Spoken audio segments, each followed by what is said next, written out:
রংপুরে আবু সাইদের মৃত্যু পুলিশের ছড়াগুলিতে। তার মুখ থেকে উরু পর্যন্ত ছিল সেই ক্ষত। ২.৫ মাস পর পাওয়া ময়নাতদন্ত প্রতিবেদনে আরও বলা হয়েছে, অতিরিক্ত রক্তক্ষরণই তার মৃত্যুর কারণ।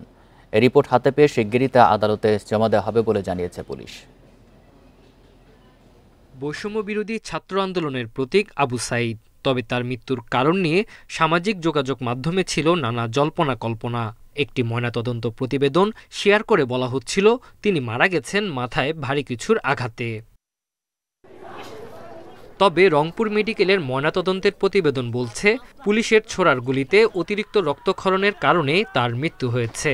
তার সারা শরীরেই শটগানের গুলির ক্ষতের কথাও জানিয়েছেন ফরেনসিক চিকিৎসক। এছাড়া আঘাতজনিত কারণে তার মাথায় ছিল জমাট বাঁধা রক্ত। এই প্রতিবেদন পেয়ে পুলিশ কয়েকদিনের মধ্যে সেটি আদালতে জমা দেওয়া হবে। যে ছড়াগুলির আঘাত আছে ময়নাতদন্ত রিপোর্টে তদন্ত চলতেছে। এই তদন্তের মাধ্যমে বের হয়ে আসবে কারা প্রকৃত আসামি।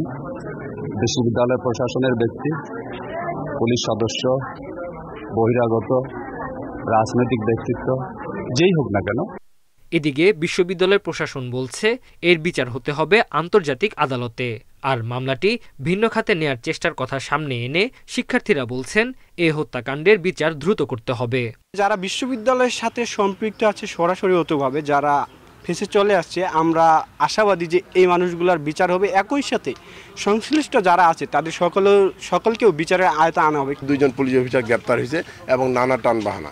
এটার মূল কারণ কি, এটা কিন্তু সকলেই আমরা জানি। বিশ্ববিদ্যালয় প্রশাসন গা বাঁচানোর জন্য, পিঠ বাঁচানোর জন্য এই কাজে ব্যস্ত আছে। বিচার প্রক্রিয়া কখনো নিবৃত্তি করবে না।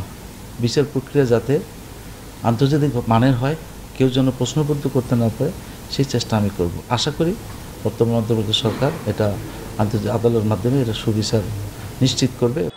16 জুলাই ছাত্র আন্দোলনের সময় পুলিশের গুলিতে প্রাণ দেন আবু সাইদ। পরে তার ভাইয়ের মামলায় গ্রেপ্তার হন পুলিশের এএসআই আমির আলী ও সুজন চন্দ্র রায়।